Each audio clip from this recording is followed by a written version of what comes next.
Before today's video starts, I just want to say thanks to whoever filled my inventory with Onyx Reforged Stones.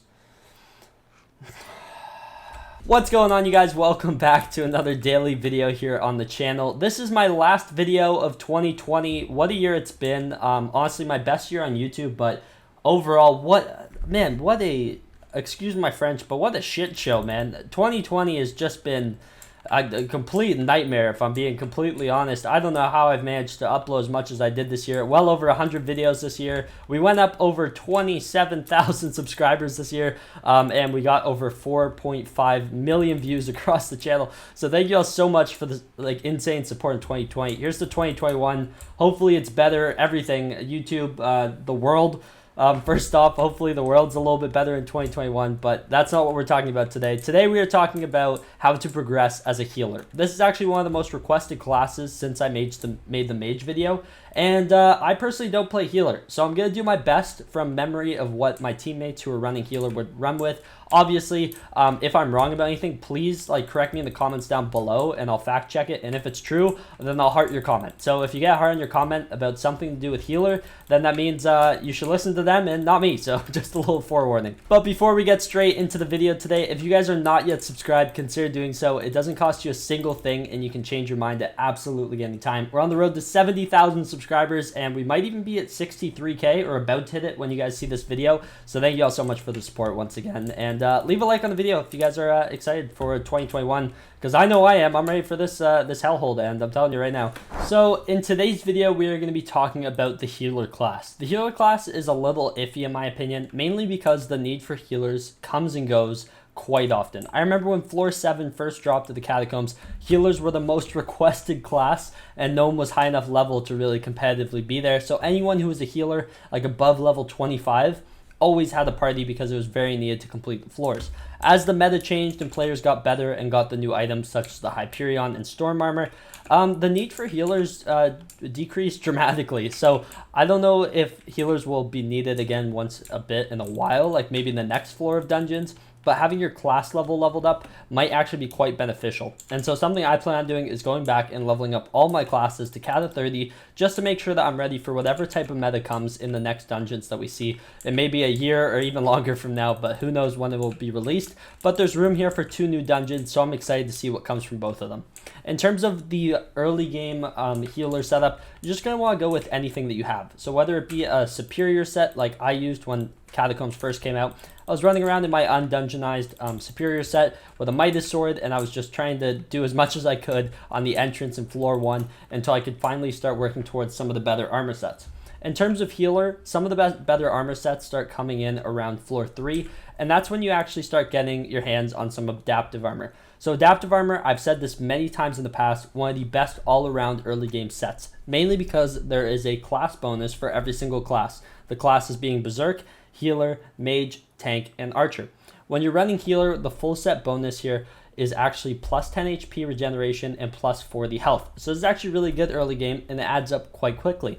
So in terms of helmets though, this is where it gets a little bit trickier for early game healers. There's actually 3 options that you can go in between considering. You can either run the full adaptive set, as you can see right here, or you can use the Zombie's Heart as a helmet, which doubles all healing effects, including your natural regeneration and healing you deal to others while wearing. So there's actually a debate whether Mender's helmet or Zombie's Heart is better. In my opinion, Zombie's Heart is actually better at this stage because it doubles your natural regeneration, which is something that the Mender helmet just doesn't do. Any healing on other players is doubled while in dungeons. This also keeps you safe, especially in those first few floors where it's a little bit more of a struggle.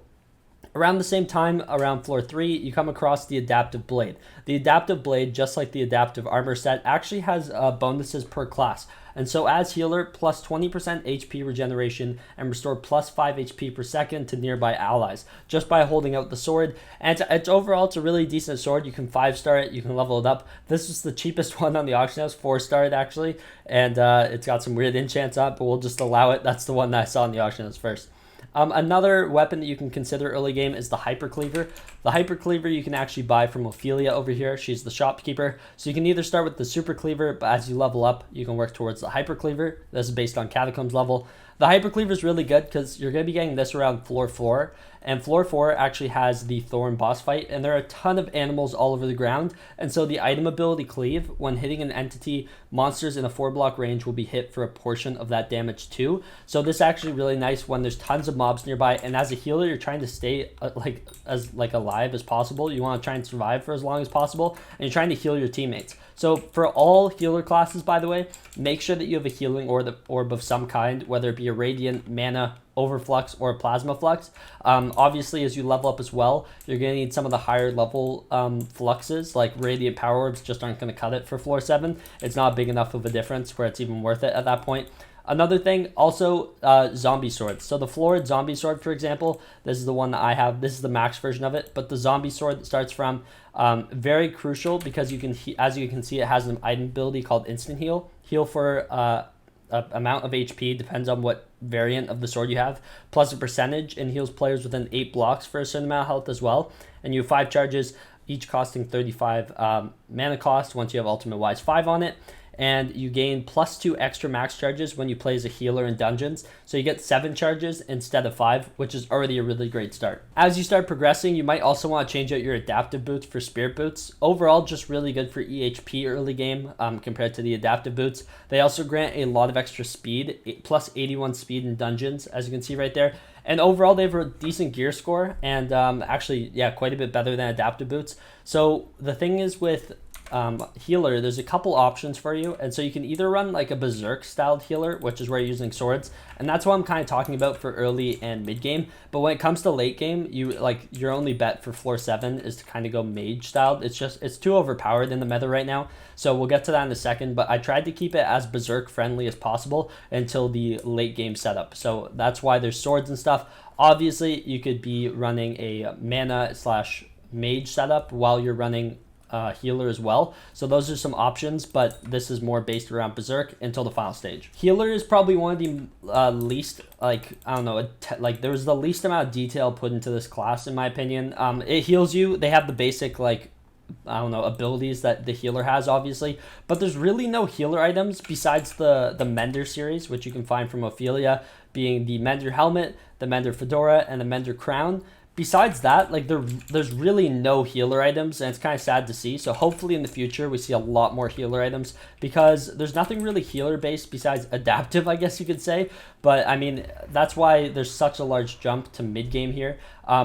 Before I go into the mid game setup though, perfect armor is something very useful to transition to. You almost want, if you're running like a berserk or melee styled healer, you're going to want to get as much EHP as possible. So this is why you should start going for blue whale pets, Yeti pet if you can afford it. Just trying to get your EHP as high up as possible. And something that's really good about perfect armor is based on, let's say you have perfect armor tier 7, it requires way less catacombs levels than perfect armor tier 11. So as you level up your catacombs level, you can actually level up your perfect armor, which is really good in my opinion. I personally ran tier 10 chestplate for a while and then upgraded it to tier 11 before I eventually got my storm armor. So it's really nice that it kind of progresses with you. And so just something I wanted to put in here, because in my opinion, that is the next set you should go to after adaptive. Start working towards perfect armor. And then after that, you're going to want to start looking towards Necromancer Lord. So this is where things kind of start looking more towards mage setups, but at the same time with berserker tools, or swords actually I should say. So in terms of the armor set, you're going to be looking at Necromancer Lord. A good substitute for the chestplate though, because this is the most expensive piece in the entire set, the chestplate of the Necromancer Lord set. So you can perfectly run a perfect chestplate with this, whatever tier you're able to use. So it's a really good supplement, and then you can kind of stick to 3/4, or you can even go Mender Fedora instead of Necromancer Lord. In fact, I recommend the Mender Fedora. Any healing on other players and yourself is doubled while in dungeons. Also has pretty decent gear score and stats, and especially with the ability, it just makes it worth it to lose that little bit of gear score and overall health, I guess you could say. Doesn't really have any base defense, but also that's why you want to use a Giant's Tooth Reforged Stone. Giant's Tooth Reforged Stone, I'm just going to quickly show you. Let's run over here to the the blacksmith. Thank you. I'm struggling to think here tonight. But the Giant's Tooth, 500k to add on, and it adds on a lot of health, which is really good for bumping it up by quite a bit. As you can see, in dungeons here, health is plus 715, and dungeons with the giant reforged stone is now 1,105. So very large buff, and I believe you can get giant's teeth from floor 4. Correct me if I'm wrong in the comments. That's just off the top of my head though. So this is what you're looking at as a mid-game setup. In terms of weapons, you're going to want to start working towards the Flower of Truth or the Livid Dagger if you're trying to run a Berserk setup. If you want to run this as a mage setup as a healer, then you're looking towards Spirit Scepter or even Midas Staff. Depends on how much money you have to actually throw at dungeons. There's a lot of big jumps all over the place in dungeons, and that's been a common theme throughout these videos.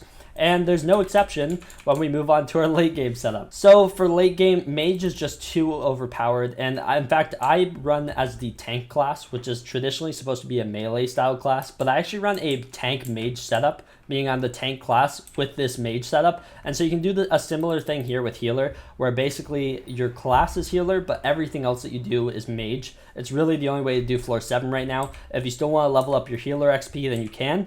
But this is the setup that you're looking for max late game Kata 30 plus healer. And so that's where you have a Hyperion. As you can see, you're also going to be running 3/4 Storm Armor, as you can see right here. And then you can either run Wither Goggles, or you can also run Mender's Crown if you do want to still do some healing. Mender Crown is the 3rd tier. You require Catacombs level 28, I believe, for it. 3rd tier in the Mender series, and any healing on other players and yourself is double on dungeons. Has a lot more EHP with it and overall gear score, and so I recommend putting Giant on that as well if you want EHP. By this point, you should definitely either have an Overflux or a Plasma Flux, a Florid Zombie Sword for healing, and also just make sure that you're either running a Blue Whale Pet if you want, or you can run Sheep if you really want to commit to the Mage, or a Baby Yeti for EHP. There's a lot of options that you can really combine in there. But overall, Mage is just, it's too overpowered in this meta right now. And so it's hard to recommend anything that's like Berserk and not Mage. So I apologize if you are looking for a melee late game healer setup. They really just don't exist right now. So I apologize for that. But yeah, this is what you're looking like. This is what you're looking at when you're looking at a late tier healer. And a lot of healers who I've played with, I don't see too many of them nowadays in floor 7. But when I would play with them, this would be their setup: 3/4 Storm, Mender Crown, and Hyperion.